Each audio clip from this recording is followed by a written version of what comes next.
Et que Dieu bénissait généralement ceux qui avaient le caractère compatible avec la grâce qu'il souhaite leur accorder. Nous avons pour habitude de demander à Dieu beaucoup de choses. Mais nous ne rassurons pas que nous avons et que nous ayons exactement le caractère qui permet que nous puissions bel et bien gérer la bénédiction et la grâce que Dieu nous donne. Nous avons vu que le roi David était humble. Et il savait se prosterner devant la face de Dieu. C'est pour ça que Dieu l'a choisi. Il est parti de la bergerie et Dieu l'a établi dans la royauté. Il a pris le trône d'Israël parce que c'était un homme humble. C'était un homme humble et un homme qui savait s'abaisser. C'était un homme selon le cœur de Dieu. Moïse était un homme patient aussi selon ce que la Bible nous dit dans Nombres chapitre 12, autant pour moi. Au point où la Bible déclare qu'il était patient plus que toute autre personne dans la surface de la terre. Job était intègre et droit et craignait Dieu. C'est pour ça que Dieu le bénissait. Mon frère, toute bénédiction que l'homme désire est rattachée à un caractère qu'il doit manifester. Et manifester, nous, en tant qu'enfants de Dieu, le caractère de Dieu, c'est manifester le fruit de l'esprit. Ce fruit est Galates chapitre 5, verset 22, l'amour, la joie, la paix, la bonté, la bénignité, la douceur, la fidélité, la tempérance et la patience.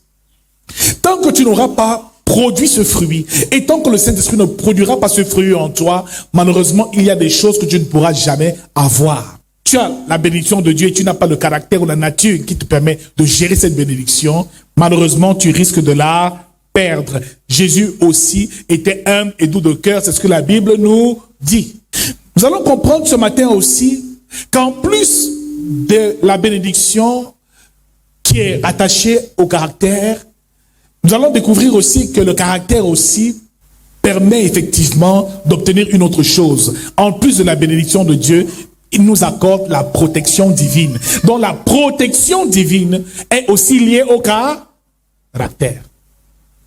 Si tu veux vivre une vie protégée et à l'abri du diable et de toutes ses manœuvres, manifeste le fruit de l'esprit. Manifeste l'amour. Manifeste la joie. Manifeste la paix. Manifeste la douceur. Manifeste la bonté. Quand le Seigneur nous parle de ces vertus, il nous fait comprendre que ce fruit a la capacité aussi de nous protéger. Parce que celui qui ne manifeste pas l'amour, mais manifeste de la haine, ouvre des portes au diable. Celui qui n'a pas de joie, mais a la tristesse, ouvre les portes au diable. Celui qui n'a pas de bonté, mais est habité par la méchanceté, est vulnérable et le diable peut le saisir. Donc, le fruit de l'esprit nous accorde les bénédictions divines, mais aussi la protection divine, parce qu'à chaque fois que nous ne marchons pas selon l'esprit et que nous sommes conduits par la chair, nous ouvrons des portes et nous donnons accès au diable dans notre existence. Nous allons voir un fruit très important ce matin, qui pour ma part est un fruit vraiment bénissant, qui permet de pouvoir entrer encore davantage dans une alliance certaine avec Dieu et nous faire entrer dans les hautes sphères avec le Seigneur. Et le texte de ce matin est tiré de Actes chapitre 16. Nous lirons plutôt à partir du verset 25 au nom de Jésus-Christ.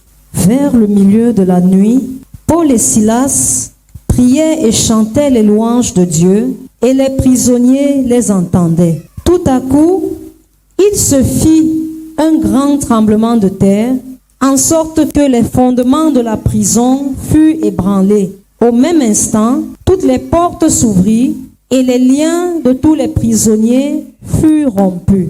Ce texte de Actes chapitre 16, à partir du verset 25, nous parle de Paul et Silas, disciples du Seigneur Jésus-Christ qui étaient en mission. La Bible nous fait comprendre ici qu'ils ont été enfermés parce qu'ils devaient aller en Macédoine, dans une ville qu'on appelle Philippe. Ils ont délivré une femme qui était possédée par un esprit de python. Après avoir délivré cette femme, Paul et Silas se sont retrouvés en prison. La Bible nous fait comprendre ici qu'au milieu de la nuit, Paul et Silas priaient et chantaient les louanges de Dieu et les prisonniers les entendaient. La Bible nous fait comprendre que deux grands serviteurs de Dieu, Paul et Silas, ont été emprisonnés par des païens. Ce qui veut dire, bien-aimés dans le Seigneur, nous pouvons être enfants de Dieu, mais nous retrouver dans une prison. Nous l'avons vu vendredi ici sur le mystère des prisons spirituelles. Mais laissez-moi vous dire ici que Paul et Silas étaient en prison, mais quelque chose d'incroyable s'est produit. La prison représente ici une situation inconfortable, un lieu où on est privé de liberté. Et bien aimé, nous avons tellement de prisons dans notre existence. Le célibat est une prison. La pauvreté est une prison. Le non-accomplissement est une prison. Le rejet est une prison. La maladie est une prison. Je déclare ce matin que toute prison qui agit encore dans ta vie est brisée et détruite au nom de Jésus. La Bible déclare que Paul et Silas, dans cette prison, ont fait quelque chose d'incroyable. Ce qui veut dire qu'il faut se demander, lorsque nous sommes en difficulté et que nous traversons des épreuves, quelle attitude devons-nous avoir? Que faire lorsque tout semble perdu? Que faire lorsqu'il n'y a plus d'issue? Que faire lorsque nous sommes totalement dépassés par la situation? Ici, Paul et Silas ont manifesté un fruit de l'esprit important qu'on appelle la joie. Dis avec moi la joie. Dans toutes les circonstances, la joie doit toujours agir. La joie doit demeurer dans nos cœurs. Bien-aimés, garder un cœur joyeux nous permettra d'être délivrés plus rapidement. Dans cette maison, au lieu de se morfondre, oh Seigneur, pourquoi je ne travaille pas? Pourquoi depuis là j'ai pris, ça ne change pas? Pourquoi est-ce que je n'ai pas de voyage? Pourquoi est-ce que j'ai échoué à mon examen? Pourquoi ma santé va mal? Nous sommes souvent remplis de tellement de préoccupations, de craintes, des inquiétudes, des doutes, et permanemment nous parlons et nous crions à Dieu par rapport à nos situations. Mais Paul et Silas nous ont enseigné la méthode pour sortir de toute prison spirituelle. La toute première, c'est de prier et de chanter les louanges. Mon frère, certains, quand ils ont des problèmes, n'arrivent même plus à prier. D'autres n'arrivent pas à chanter. Cela se voit dans le visage que la sœur ou le frère est triste. Mais laisse-moi te dire une chose, c'est que quand le diable t'a déjà enlevé ta joie, il t'a tout pris. Lorsque dans une situation, tu as déjà perdu la joie, il t'a tout pris. Ce qui veut dire que tant que la joie reste dans ton cœur, ton ciel demeure ouvert. Dieu est encore capable d'accomplir des grandes choses dans ta vie et avec toi. Mon frère, ma sœur, veille sur ton cœur plus que toute autre chose. Ici, Paul et Silas ont gardé la joie de l'esprit. Non. Regardez aux circonstances qu'ils traversaient, mais ont gardé la joie de l'esprit. La joie fait partie du fruit de l'esprit. Bien-aimés, ils étaient en prison et ils chantaient au point où les prisonniers ont entendu la louange de ces hommes. Mon frère, quand tu n'as pas payé ton loyer, tu commences à louer. Les gens même commencent à s'inquiéter. Quand il te reste seulement 100 francs dans les poches, tu commences à chanter des louanges. Quand tu es dépassé par une situation de maladie, tu as des douleurs dans ton corps, au lieu de t'apitoyer sur ton sort, tu commences à chanter et à faire des cris, des chants d'allégresse à l'Éternel, à le louer, à le danser. C'est le meilleur moyen de sortir de ta situation. Te morfondre ne changera rien. Bien-aimés, quand ils ont commencé à louer Dieu, à prier Dieu, la prison a commencé à trembler de la fondation jusqu'au sommet. Et bien-aimés, par la suite, la prison s'est renversée et ils ont tous été libres. Je déclare ce matin ta liberté au nom de Jésus-Christ. Quel que soit le domaine de ta vie emprisonné, tes finances, ta santé, ton voyage, ton mariage, je déclare que le pouvoir de la louange et la joie va retentir ce matin et va renverser les cachots au nom de Jésus-Christ. Comment nous comportons-nous quand les choses vont mal? Comment gérons-nous les situations difficiles? Est-ce que nous sommes tristes ou gardons-nous la joie? C'est la question qu'il faut se poser. Dans 2 Samuel chapitre 6 au verset 16, la Bible déclare que lorsque le roi David est rentré à la cité de David, avec l'arche de l'alliance, après l'avoir récupéré chez Obed-Edom, la Bible nous fait comprendre ici qu'il s'est mis à danser, à chanter pour l'Éternel, au point où même son vêtement est tombé et il a révélé sa dignité devant les gens. Il dansait tellement que Michal, sa femme, la fille du roi Saül, s'est moquée de lui et l'a méprisé dans son cœur. Et il lui a dit: tu ne sais pas ce que tu dis. Je danse devant l'Éternel, mon Dieu. Mon frère, dans toutes les circonstances, apprends à rester joyeux.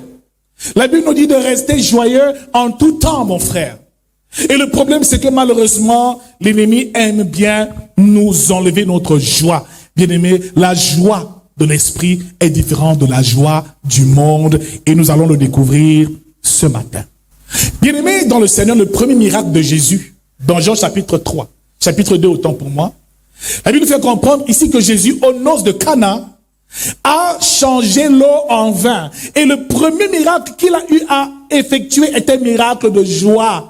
C'est à une fête, pendant un banquet, que Jésus a accompli son premier miracle. Il aurait pu le faire dans la rue, mais c'était à l'occasion d'un mariage, parce que c'est une préfiguration aussi du mariage qui aura lieu dans les cieux, aux noces de l'agneau, quand Jésus viendra enlever son épouse, qu'est l'Église.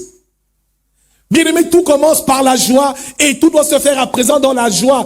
Quand Jésus arrive sur terre, il vient inaugurer une nouvelle ère, le temps de la grâce, qui nous parle d'un temps de joie, un temps de salut, un temps d'allégresse. Pourquoi pleurer? Pourquoi se gêner? Pourquoi se morfondre? Christ nous a délivrés. Si nous sommes en Jésus-Christ, nous ne sommes plus condamnés. Il est venu nous libérer. Ce qui veut dire que tout ce que nous devons faire à présent, pendant le service de Dieu, c'est de le faire avec joie. Beaucoup servent Dieu, mais la joie n'est plus. Beaucoup chantent des cantiques, mais on ne ressent pas la joie de l'esprit dans ces cantiques. Beaucoup parlent en langue et beaucoup chassent les démons, mais la joie de l'esprit est partie. Pourtant, dans la maison de Dieu, le signe de la présence du Saint-Esprit, c'est que les cœurs sont joyeux et chantent avec allégresse. Les cœurs vibrent d'amour pour Dieu. Et la Bible nous fait comprendre dans Actes chapitre 2, au verset 46, qu'ils partageaient le pain dans les maisons avec des cœurs joyeux, avec joie et en simplicité de cœur. Bien-aimés dans le Seigneur, n'oublions pas une chose, c'est que nous nous réunissons chaque dimanche et chaque jour dans la présence de Dieu pour une célébration. De célébrer la victoire de la vie sur la mort. Nous célébrons et nous fêtons la résurrection, la mort, la vie de notre Seigneur, parce qu'il nous a régénérés, il nous a sauvés, il nous a rachetés, il nous a rendus justes. L'Église est un lieu de joie. L'Église est un lieu de réjouissance. La présence de Dieu, le signe qui montre que Dieu est là, c'est qu'après ta délivrance, tu te sens libre et la joie commence à envahir ton cœur. Mon frère, là où il y a la tristesse, il n'y a pas Dieu. Là où les cœurs sont tristes et affligés, il n'y a pas Dieu. Et c'est pour ça que le diable combat la joie des enfants de Dieu, les persécute et nous empêche de nous réjouir dans la présence de Dieu. Quel que soit ce que tu traverses et les souffrances de ta vie, laisse ces problèmes au pied de la croix et réjouis-toi dans la présence de Dieu. Car tant que tu ne ressens pas la véritable joie, la délivrance ne peut pas être effective.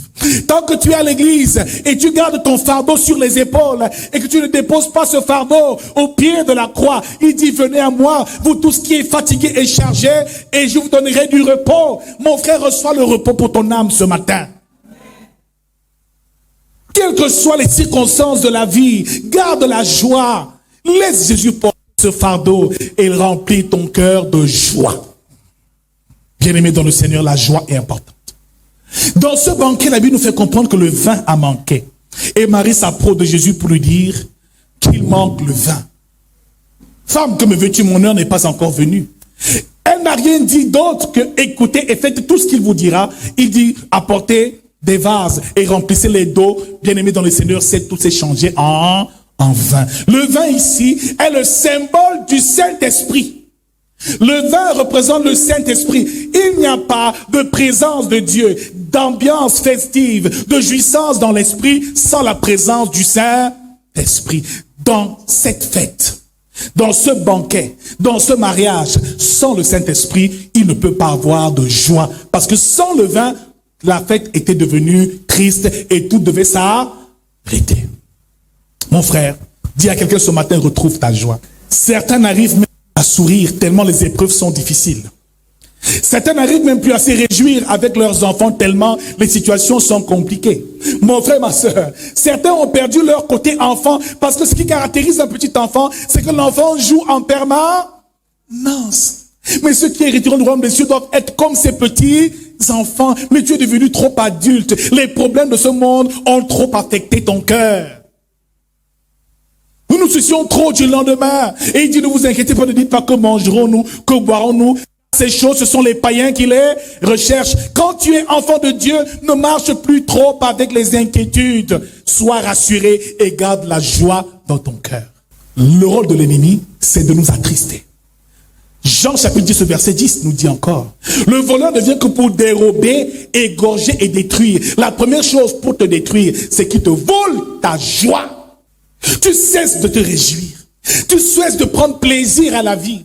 Tu viens célébrer Dieu, mais tu es là de corps, mais ton esprit est ailleurs. Mais pourtant, tu dois être là dans la joie. La Bible déclare, offrez sans cesse des sacrifices de louange à l'Éternel, le fruit des lèvres qui confessent le nom de Dieu. Mon frère, la louange est un sacrifice, est une offrande que nous offrons et nous donnons à notre Dieu quand nous sommes dans l'assemblée des saints. Mon frère, c'est un temps où les hommes et les femmes sont délivrés des cachots et des chaînes spirituelles. C'est le plus grand moment de délivrance du culte. Mais pendant la louange, beaucoup sont distraits. Ah, j'ai mal aux pieds, je ne veux même pas me lever. Mais c'est quand tu te lèves, malgré la douleur, que Jésus descend. Parce que lorsque la louange monte, la bénédiction descend. Lorsque la louange monte, la bénédiction descend. Dis avec moi, lorsque la louange monte, la bénédiction descend. Je n'ai pas encore mon miracle, mais en le louant, je dis, Seigneur, j'ai confiance en toi. Je sais que tu peux tout et que tu changeras ma situation. Je te fais confiance. Luc chapitre 4 nous dit encore qu'il est venu accorder la guérison aux malades, proclamer une année de grâce du Seigneur. La joie est donc ce sentiment de bonheur qu'on éprouve face à une situation, face à un événement ou face à un état spécifique de notre existence et de notre vie. Il y a donc plusieurs formes de joie. Il y a la joie du monde et la joie du royaume. La joie du monde, c'est la joie de la chair. Et la joie du royaume, c'est la joie de l'esprit. Beaucoup ne savent pas qu'il y a deux joies totalement différentes. Bien aimé, il m'est arrivé de passer, de voir des gens danser dans les bars, en train de danser avec des bouteilles de bière, être très joyeux, comme s'ils étaient vraiment contents. Je passe et je me demande, ils se réjouissent même de quoi?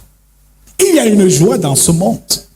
Lorsque la chair est satisfaite, la joie de boire de l'alcool, la joie de s'amuser, la joie des plaisirs de la vie, la joie de regarder des films, la joie de regarder la télé, la joie d'aller voir des matchs de foot à longueur de journée, la joie d'exalter les œuvres de la chair. Mon frère, il y a une joie dans ce monde. La joie qu'on éprouve lorsqu'on a un nouveau téléphone. La joie qu'on éprouve lorsqu'on a acheté un nouveau vêtement, une nouvelle chaussure. Lorsqu'on mange un mets succulent, on éprouve de la joie. Mais bien avec moi, c'est la joie de la chair. C'est la joie du monde. Mon frère, ma soeur, quand toute cette nourriture est sur la table et que tu as envie de manger, tu as de la joie quand tu commences à manger. Mais après avoir mangé, est-ce que la joie continue? Est-ce que la joie demeure? Nous avons faim et nous avons soif.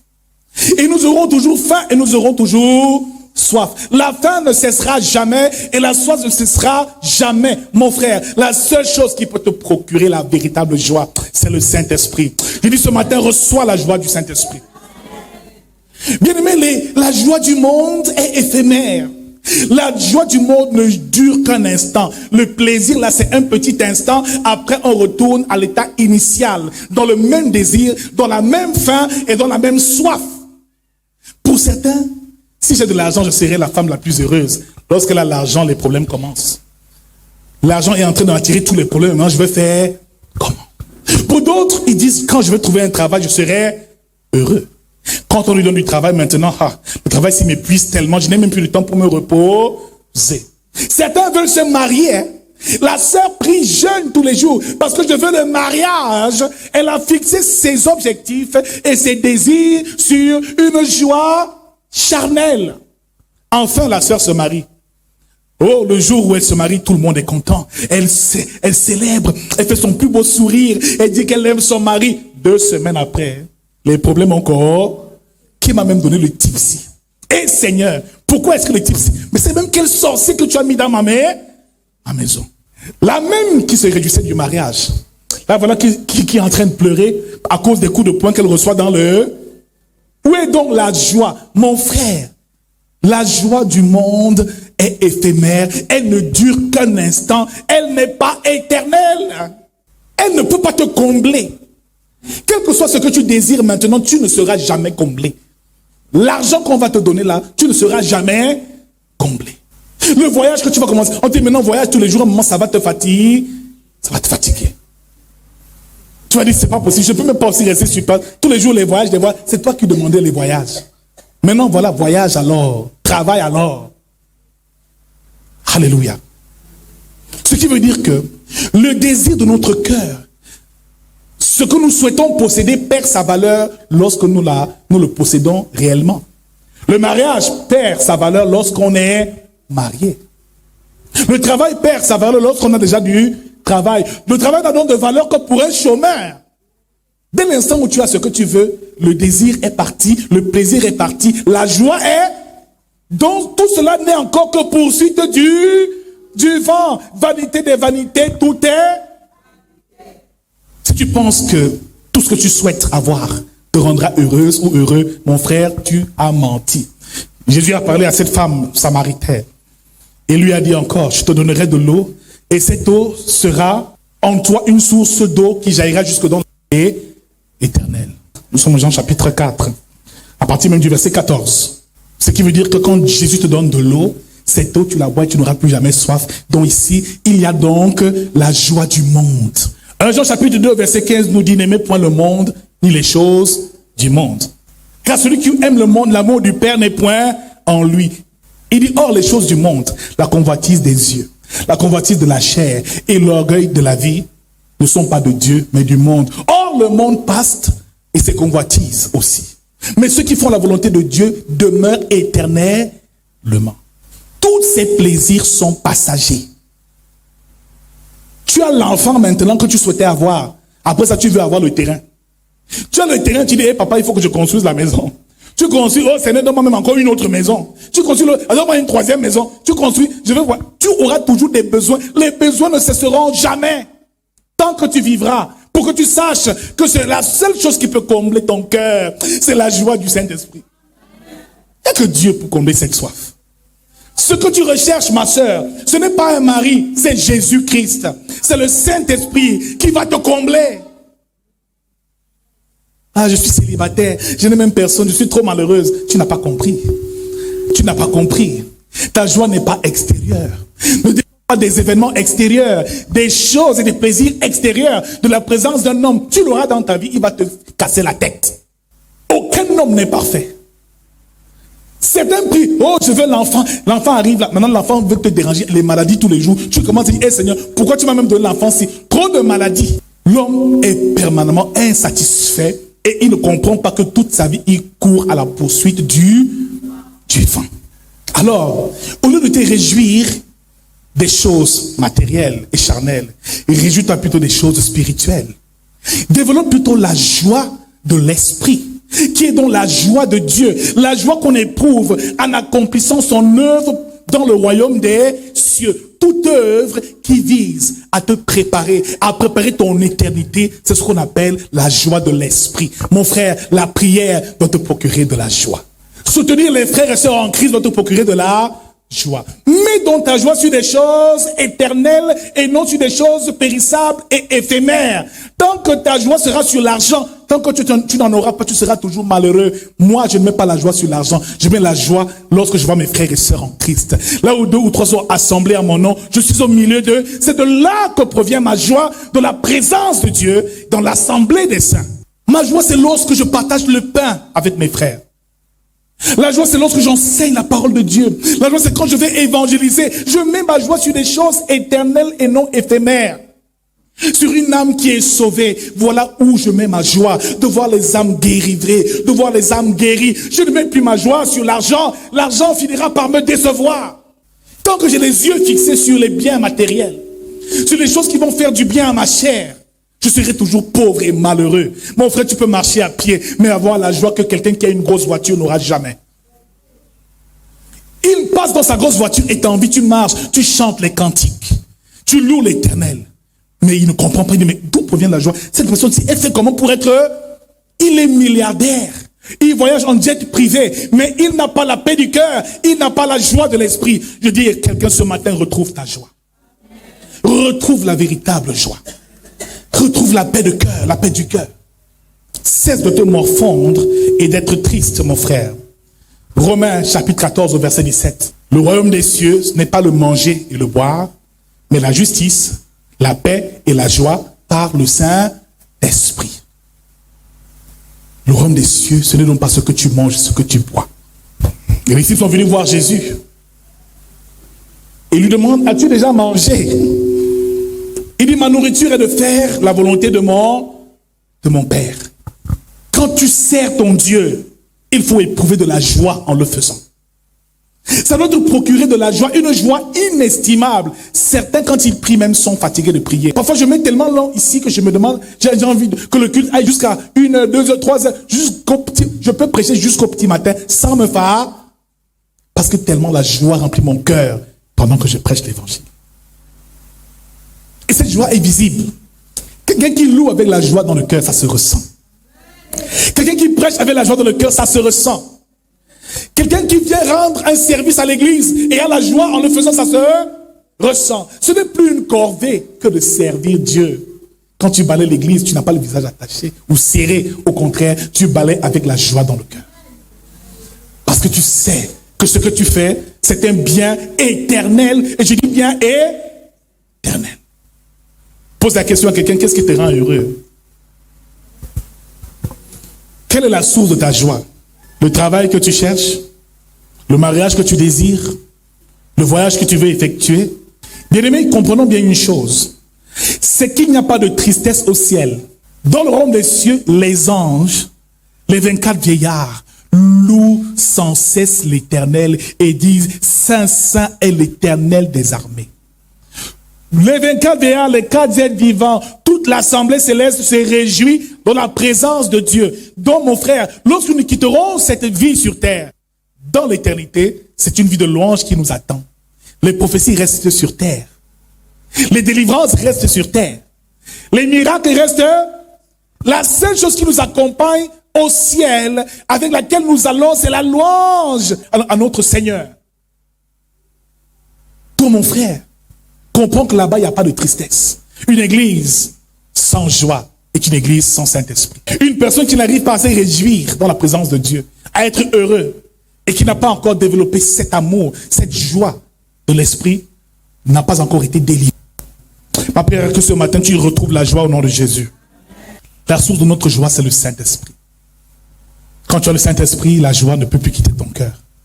Tu vas prêcher, même s'il pleuve, il neige. Vous voyez comment on les persécutait. Ils fuyaient d'une ville à une autre, parce que quoi qu'il arrive, le fait de prêcher de l'évangile leur procurait la joie. Ce n'était plus dans les séries télévisées qu'ils se réjouissaient. C'était en accomplissant l'œuvre de Dieu qu'ils se réjouissaient réellement. Leur joie avait été orientée ailleurs et sur autre chose. Pour certains, venir à l'église, c'est une corvée. Hein? Ouais, c'est dimanche où je dis, papa, mon corps s'y pèse. C'est lourd. Vous voyez comment la sœur vient à l'église, elle est en retard, mais elle traîne. Tu sens comment le corps, elle porte sa chair, son corps pèse. Elle me retrouve la joie au nom de Jésus. Mais un chrétien joyeux se lève très tôt, et il court, il vient servir Dieu, il vient avant tout le monde, il est zélé parce que la joie procure du zèle. Mais où est ton zèle, mon frère? Quand on dit qu'il y a le ménage, tu n'es même pas là. Tu viens seulement dimanche au culte. Où est le zèle? Ça veut dire que tu n'as pas la joie dans la maison de ton père. Ta joie est ailleurs. Quand on dit qu'il y a délivrance, prière, tu n'es pas là. Tu viens une fois de temps en temps quand tu peux. Ça veut dire que ta joie est ailleurs et non ici. Quand tu regardes un match de foot pendant 2 heures, 3 heures, la Ligue championne, je ne sais pas trop quelle championne Ligue, je ne sais pas trop, mais lire la Bible 5 minutes te dépasse, ça veut dire que ta joie est ailleurs. Quand tu te réjouis au concert des stars américaines ou françaises ou congolaises qui viennent chanter ici, oh, la sœur, elle est au concert, elle saute, quand il y a la longe à l'église, elle met un pas devant, un pas derrière.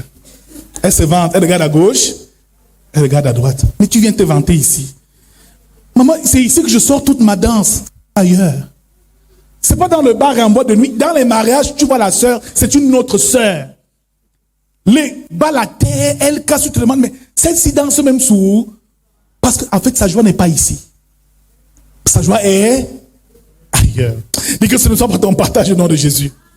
Que ce ne soit pas mon partage au nom de Jésus. Éprouver de la joie en lisant ma Bible. En prenant un temps de jeûne, je dois ressentir la joie. Il dit, même quand tu jeûnes, parfume ta tête. Qu'on ne voit pas de la tristesse sur ton vie. Parce qu'on jeûne pour faire plaisir à Dieu. Tout ça doit te procurer de la joie. Ce n'est plus la joie charnelle et mondaine.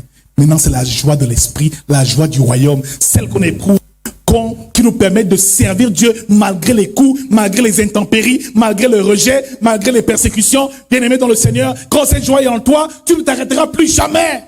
Tu iras jusqu'au bout de ta mission au nom de Jésus. Parce que la joie ne te quittera plus jamais. Souvent, les événements difficiles nous rendent tristes. Les mauvaises nouvelles. Tout autour de nous donnent de la tristesse. Les gens qui meurent. Mais où trouver de la joie là-dedans?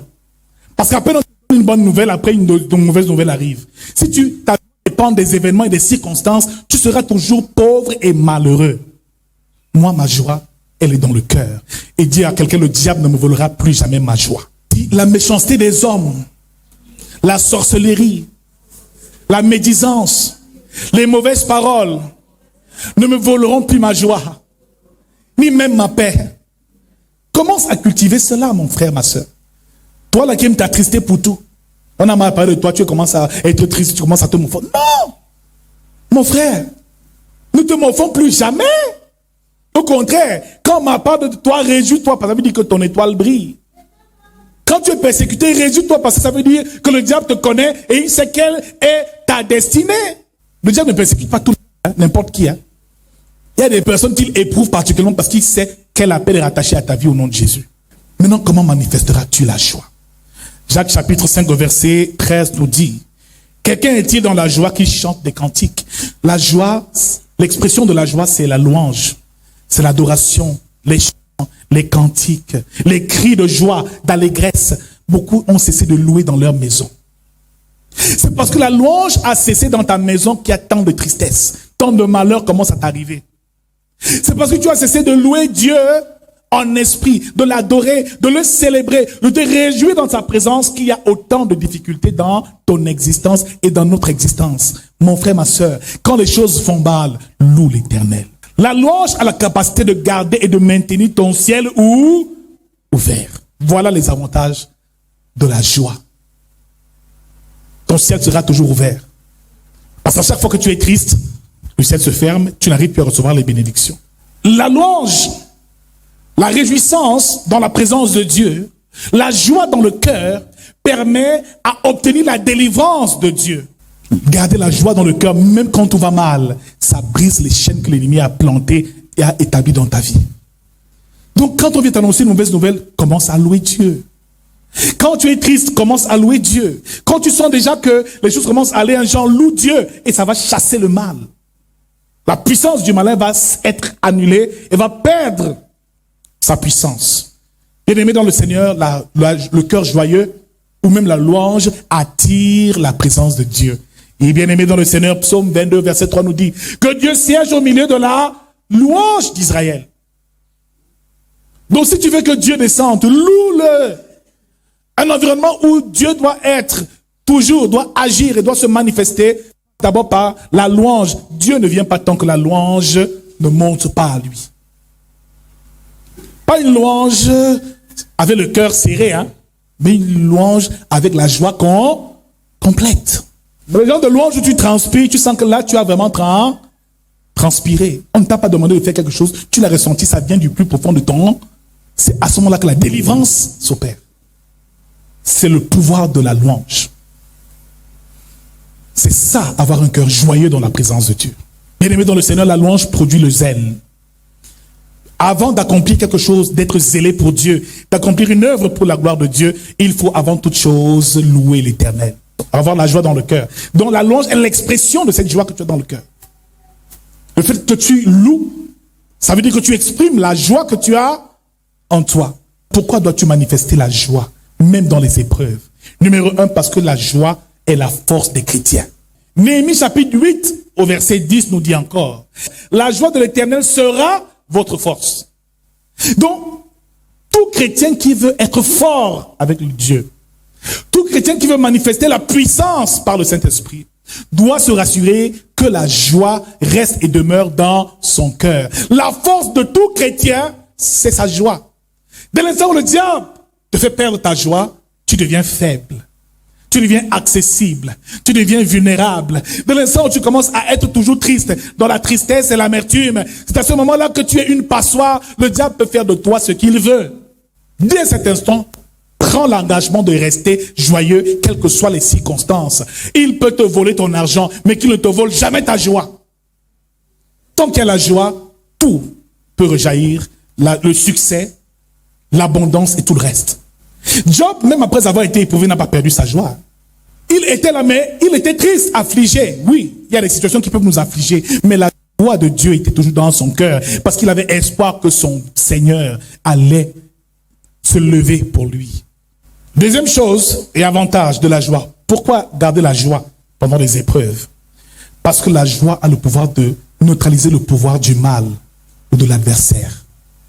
Quand il t'afflige, quand il t'oppresse, plus tu dois louer l'Éternel. C'est pendant que les choses sont difficiles que tu dois le plus le louer et le célébrer. Mais les chrétiens font souvent l'inverse. Quand ça va mal, ils sont tristes. Quand ils ont un peu d'argent, elles chantent, elles dansent. C'est l'inverse qu'il faut faire. On a payé mon salaire est passé ce mois. Ouh, je suis heureux, je te loue, Seigneur, je te loue. Le salaire, le mois prochain, il n'y a pas de salaire. Ouais, Seigneur, tu m'as oublié.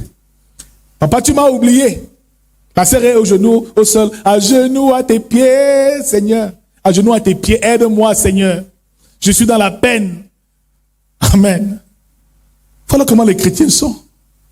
Quand ça va mal, la sœur est à genoux, elle se prosterne, elle pleure devant la face de Dieu. Mon frère, ma sœur, réalise une chose, c'est que quand tu manifestes de la joie, quand tu es affligé ou oppressé, ça annule et neutralise le pouvoir du diable. Coq. Le bailleur arrive. Monsieur, je viens prendre mon loyer du mois. Il entend une louange qui... La sœur déclenche. La sœur déclenche une louange et toute la nuit elle a loué. Hein. Il vient la trouver, elle est dans la... Laisse-moi te dire que le fait de rester dans la joie, tes portes seront toujours ouvertes. Quelqu'un va t'appeler, une porte va s'ouvrir. Le problème, c'est l'état de notre cœur. L'enfant est malade, garde ta joie. Ne sois pas triste. Que le diable ne te remplisse pas de tristesse. Quand il t'attriste, à ce moment-là, il peut tout faire de toi. En notre avantage, nous avons dit, la joie garde et permet de garder notre ciel ouvert au-dessus de nos têtes. Mon frère, ma soeur, il y a des raisons pour nous chrétiens d'être joyeux. Pour quelle raison dois-tu donc être joyeux, mon frère, ma soeur? Quand tout semble mal, tu n'as pas de mari, tu n'as pas de travail, tu ne voyages pas, tu ne peux pas faire ton commerce, tout semble fermé. Quelles sont les raisons qui peuvent te pousser à louer Dieu? Alléluia. La première source de joie, c'est d'abord, numéro 1, que tu prennes conscience de l'amour de Dieu pour toi. Sache que Dieu t'aime et il t'a aimé. Jean chapitre 3 nous le dit encore. Que Dieu a tant aimé le monde, je pense au verset 16.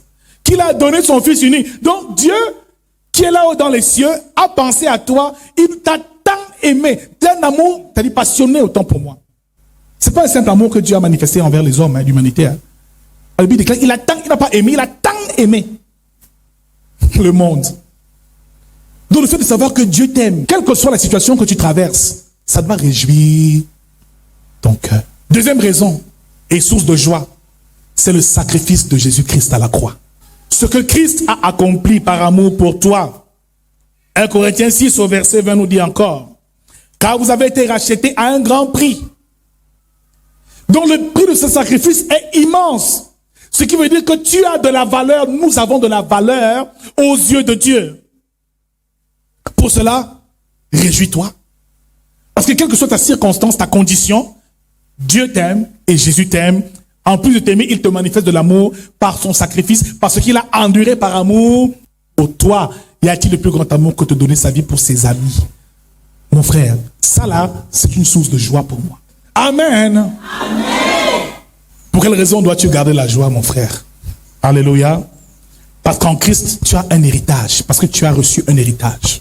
Romains 8, 16 à 17 nous dit encore Que si nous sommes enfants, nous sommes héritiers de Dieu et co-héritiers de Christ. Bien aimé, en Christ, j'ai droit à mon héritage. Si je suis enfant de Dieu, j'ai droit à un héritage. Il m'a fait héritier et co-héritier avec Christ. Donc, il m'a élevé et je suis au même rang que lui, de la race royale. Jésus est prince des cieux. Je suis aussi un prince des cieux. Pour cela, je me réjouis.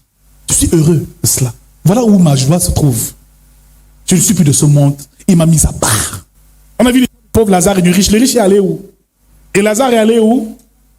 Lazare était pauvre sur terre, non? Mais là au ciel, c'est une autre réalité qui commence. Quatrième raison de se réjouir, la vie éternelle que Dieu me donne. La joie de retrouver Christ dans l'éternité. Je vais enfin retrouver mon Seigneur. Après cette vie sur terre, la terre est comme une prison, un lieu de souffrance, d'amertume, où l'homme souffre de maladies, de douleurs. Mais au ciel, il n'y a pas de douleur, il n'y a pas de tristesse, il n'y a pas que quelqu'un va mourir, il n'y a pas le soleil qui nous brûle. On passe le temps à louer le Seigneur dans l'éternité. C'est une joie pour moi de le retrouver. Alléluia. Parce qu'après avoir combattu le bon combat de la foi, je le retrouverai dans l'éternité. La vie éternelle, pour moi, c'est la plus grande joie. Me procure la plus grande joie qui soit. Je suis sauvé. Tu es sauvé. Tu penses qu'entre l'argent et ton salut, qu'est-ce qui est mieux? Entre avoir les enfants et le salut, qu'est-ce qui est mieux? Bien aimé, au ciel, là, il n'y a pas de mari et femme. Hein? Les histoires, là, c'est sur la terre. Au ciel, il n'y a pas que mon magasin, mon travail. Oh, j'ai trop bossé cette semaine. Ça n'existe pas au ciel. Au ciel, ce qui compte, c'est que tu as fait le travail de Dieu sur terre. C'est là où Dieu, lui, va te noter, te juger. Travail pour le Seigneur. Le travail du royaume de Dieu, c'est ça. Tu œuvres dans la maison de Dieu. Le travail du monde, c'est le travail en Égypte. Pour ça, là, c'est pour nourrir ta chair, ta famille et tout le reste. Mais le travail de Dieu, c'est ce qui t'accompagnera éternellement. C'est l'œuvre qui va t'accompagner après ta mort. Travail pour Dieu. Le fait de savoir que je suis sauvé me procure une joie terrible. Roulez dans vos voitures. Construisez tous les immeubles. Bâtissez même des villes sur la mer, sur la lune. Mais moi, j'ai plus que vous. Je suis sauvé. J'ai plus que vous, je suis sauvé. Ma plus grande richesse, Dieu est mon or et mon argent. Ma véritable quête n'est pas une quête matérielle, c'est une quête spirituelle. C'est la vie éternelle que je reçois en Jésus-Christ. Pour ça, je suis joyeux. Insultez-moi, dites je suis pauvre. Je dis oui. J'accepte. Je fais mon travail. Si Dieu m'enrichit, alléluia, amen. Mais il ne me laissera pas mourir de faim. Tant que j'ai de l'eau et du pain à manger, un vêtement pour me vêtir, je rendrai toujours grâce à Dieu et je garderai la joie. Mon frère, le fait de ne pas avoir d'enfants, le fait de ne pas avoir de travail, le fait de ne pas voyager, ça ne me rendra jamais triste. Ça, c'est la joie du monde. Après que j'ai toutes ces choses-là, quand j'irai au ciel, ça ne m'aura servi à rien même. Les maisons, je vais tout laisser là. Combien on construit des châteaux, son monde n'a même pas joué de ces châteaux-là. 30 femmes, 40 femmes, 300 femmes, 20 femmes, 200 femmes dans un... Il aimait les femmes, il en a tellement amassé. Mais il est parti, il les a toutes les... Salomon, il a laissé ses femmes. S'il les aimait, qu'il aille avec elle alors. Si tu aimes trop tes femmes, tu aimes les femmes, tu amasses les voitures. Tu vois le parking a 30 voitures, 50 voitures, tu amasses. Mais quand tu pars, tu ne vas avec rien. Tu ne pars avec rien. Mais ça là, ça va te rendre joyeux. Tu mets ta joie sur une chose comme ça. Mais tu me fais rire. Mais les sœurs sont tellement tristes. Depuis que je cherche ceci, depuis que je cherche ceci, le cœur ne va pas. Toujours les tristesses, toujours les peines. Parce qu'elles n'ont rien compris du plus beau cadeau que Dieu nous a donné. Du prix du sacrifice de Jésus-Christ à la croix, par amour pour nous, de notre salut. Elles ne savent même pas ce que Jésus a payé pour elles. Toujours les plaintes. Ah papa, mon voyage là, tu vois ça comment? Tous les jours les mêmes histoires. Donne-lui le voyage là, demain, ce sera d'autres problèmes qu'elle aura. Ça ne terminera jamais. Mets ta joie sur des choses non périssables et des choses éternelles. Dernier point pour se réjouir, la communion aux souffrances de Christ. Nous participons aussi à ces mêmes souffrances en tant qu'enfants de Dieu. Car la Bible nous dit aussi que le disciple n'est pas plus grand que son maître. Le fait de souffrir pour Christ, c'est une source de joie. 1 Pierre chapitre 4 verset 13 nous dit, réjouissez-vous au contraire de la part que vous avez aux souffrances de Christ, afin que vous soyez aussi dans la joie et dans l'allégresse lorsque sa gloire apparaîtra. Réjouis-toi des souffrances que tu as en Jésus-Christ. Bien-aimés dans le Seigneur, voilà ce que le Seigneur nous enseigne ce matin. Pour terminer, comment rester en joie malgré tout ce qu'on traverse? Comment faire pour rester en joie? La première chose, loue l'Éternel Ne loue pas tes problèmes. Première chose pour garder la joie, loue l'Éternel, mais ne loue pas tes problèmes. Nous louons trop nos problèmes. Nous célébrons trop nos situations. Plus que nous célébrons l'Éternel, garde les yeux fixés sur Christ, sur Dieu.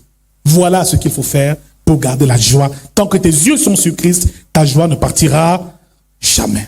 Pour garder la joie, aie confiance et foi aux promesses de l'Éternel pour ta vie. Dieu nous a fait des promesses dans sa parole. Aie confiance et aie foi en ses promesses. Troisièmement, reconnaissant de tout ce que Dieu t'accorde. Mon frère, pour permanemment garder la joie dans ton cœur, sois reconnaissant de tout ce que Dieu t'a déjà accordé. Parce que ce que tu as et ce que tu as obtenu, c'est encore mieux que ce que certains ont obtenu. Ta vie n'est pas pire que celle des autres. Parfois tu dis que tu souffres, mais quand on te parle de la souffrance des autres, tu dis ma souffrance n'est même n'est rien. Tu as une maison où tu dors. Tu as un mari qui t'aime. Tu as de beaux bébés. Même si tu n'as pas encore fait le tour du monde, loue Dieu. Ça va venir. Garde le cœur joyeux. Amen. Tu as tes deux pieds. Tu vas au travail du matin et du soir. Tu rentres. Mais mon frère, tu te réjouis. Tu te plains. Ouais, je veux aussi avoir ma voiture. Mes amis ont les voitures. J'ai pas de voiture. Mon frère, quelqu'un à côté de toi viendra. Lui n'a même pas de pieds pour marcher. Mais il va te dire, mais lui loue l'Éternel malgré son handicap. Mon frère, loue Dieu pour les pieds qu'il te donne. Pour les yeux qu'il te donne. Parce que s'il te retient ne serait-ce qu'une seule de ces petites choses, tu verras comment est-ce que la vie deviendra difficile. La voiture, c'est un supplément.